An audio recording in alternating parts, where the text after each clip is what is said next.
मैं इस समय गुजरात में हूं और गुजरात में चुनाव चल रहा है। आप कल्पना नहीं करेंगे कि वही सब चीजें भी गुजरात में है जो आपको दिखाया जा रहा है, लेकिन गुजरात में कुछ चीजें और भी खास है। यहाँ आम आदमी कैमरे पर बोलने से इस कदर डरता है कि आप कल्पना नहीं कर सकते हैं। और आपको बताऊं कि सचमुच गुजरात की जो हकीकत है, पहले तो टीवी अखबार की कहानी बताऊं।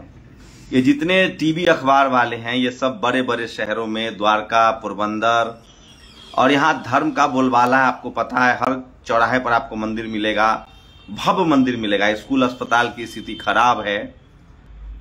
इंडस्ट्री है, इसमें कोई डाउट नहीं है, इंडस्ट्री है, उद्योग है, लेकिन उसमें काम करने वाले लोग की, मजदूरों की जब हालत जानेंगे तो आप हिल जाएंगे।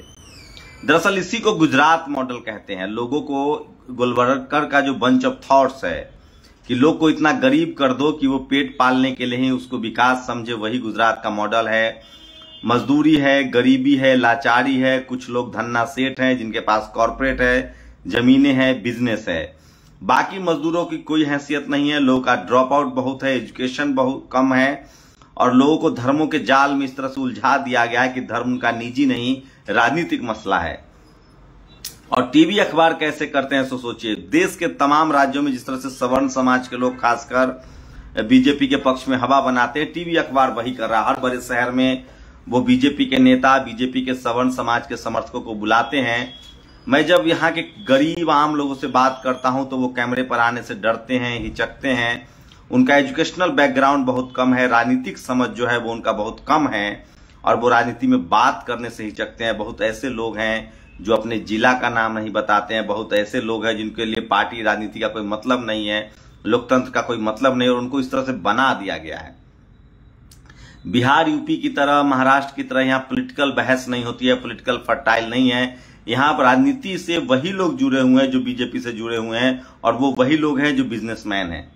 लेकिन महंगाई इस कदर है। ठीक इसके उलट क्या हो रहा है, जब आप ग्रामीण इलाकों में जाएंगे, गांव में जाएंगे, गरीबों से मिलेंगे तो महंगाई से बहुत त्रस्त हैं। जिस तरह से सिलेंडर के दाम है, मस्टर्ड ऑयल के दाम है, गरीबी बहुत है, लाचारी बहुत है, और उसके शिकार SC, ST, OBC और माइनॉरिटी के लोग हैं, और वो तेजी से कांग्रेस की तरफ जा रहे हैं। सोचिए, अगर मीडिया, इस देश के मीडिया जो टीवी अखबार आप देख रहे हैं, जो एक एक घंटे का शो करते हैं गुजरात पर और दिन भर प्रधानमंत्री की रैली दिखाते हैं, मैंने आज आपको दिखाया, लोग बहुत नाराज है। खासकर सौराष्ट्र में बहुत ज्यादा नाराज हैं। शहरों में जो सवर्ण समाज के लोग हैं वो बीजेपी के प्रति बहुत लॉयल हैं और उसके लिए कुछ भी बोलते हैं, लेकिन जो ग्रामीण इलाका है, जो मास वोटर है, वो बहुत ज्यादा नाराज है और उनकी अपनी बहुत समस्याएं हैं।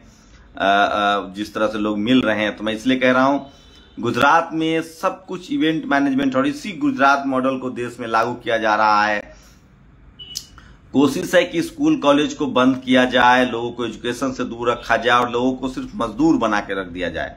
वो सवाल न करे, काम के घंटे 12 घंटा हो जाए, 15,000, 18,000, 20,000 में आप कमाए। कुछ चुनिंदा लोगों के हाथ में एजुकेशन हो, जिनके बच्चे विदेश जाके पढ़ सकते हैं।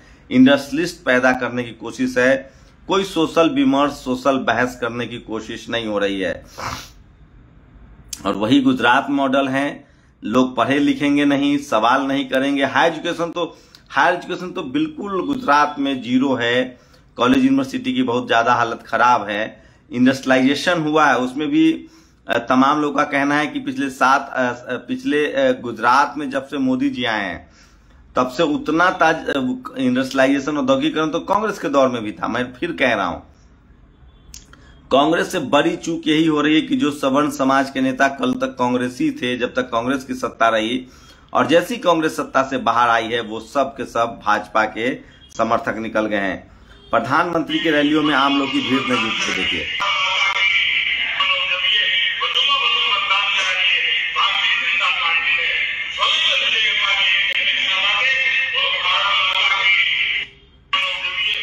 ये प्रधानमंत्री मोदी जी के रैली की भीड़ है जो कि बहुत कम है। और एक बात है, सोशल मीडिया की वजह से लोगों में जागरूकता बहुत आई है। लोग सोशल मीडिया को जानने लगे हैं और SC, ST, OBC माइनॉरिटी का डिस्कोर्स, अम्बेडकरिज्म का डिस्कोर्स भी यहां शुरू हो गया है।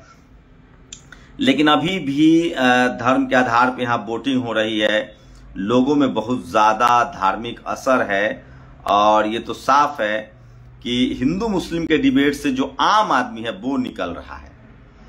क्योंकि महंगाई इतनी ज्यादा है, लोग की आमदनी इतनी कम है और इस कदर यहाँ नशा है, गुटखा का इस तरह से सेवन है, नशा का इस तरह से सेवन है। अब पता चल रहा है कि मुद्रा पोर्ट पर 22-22 हजार करोड़ के ड्रग्स कहां से मिलते थे।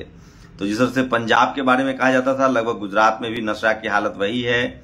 नशा का कारोबार फैल रहा है, युवा बेरोजगार हैं, बेरोजगारी बड़ी समस्या है, लेकिन इस सब पर मीडिया बात नहीं कर रहा है। और बीजेपी की कोशिश है कि इवेंट मैनेजमेंट, मीडिया मैनेजमेंट के दम पर चुनाव लड़ा जाए, लेकिन ग्रामीण इलाकों में हालत बहुत ज्यादा खराब है।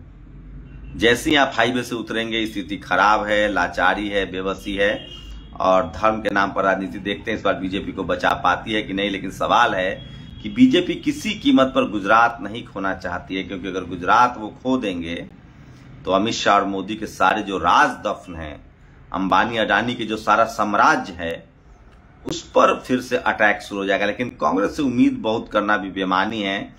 लेकिन नाराजगी में, गुस्सा में एससी, एसटी, ओबीसी, माइनॉरिटी के लोग जो कि ज्यादातर गरीब लोग हैं, वो तेजी से बीजेपी की तरफ बढ़ रहे हैं। और एक तस्वीर, वीडियो देखिए, ये वीडियो है महाकाल का। मारपीट हो रहा है ये मंदिर में चढ़ावा के लिए। 1500 के वीआईपी टिकट के चक्कर में मारपीट हो रहा है। तो विस्तार से भी खबर बताऊंगा। मैं इसलिए कह रहा हूं कि धर्म इस देश में धंधा है। और ये खबर है, महाकाल दर्शन की होड़ में श्रद्धालुओं के बीच जमकर चले लात-घूस से तय 1500 रुपए की दर्शन रसीद लेने में आपस में भिड़े श्रद्धालु। तो गुजरात में भी लब्बो-लुआब वही स्थिति है जो देश भर में है।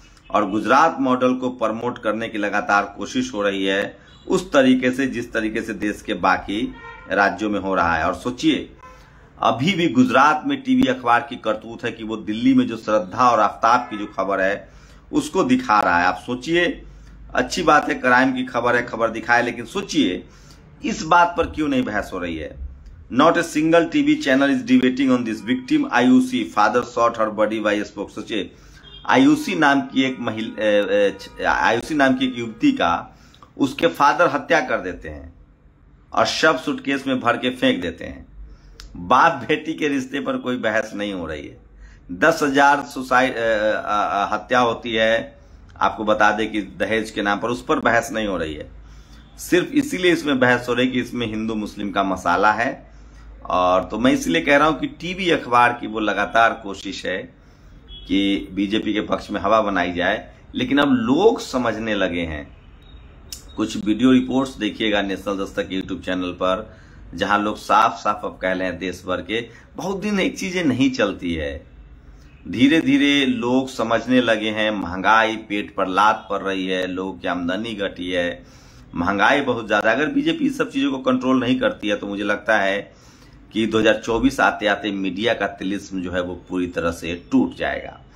विपक्षी पार्टियों की भी बड़ी कमी है कि वो लोग मोदी जी की तरह मेहनत तो नहीं करते हैं।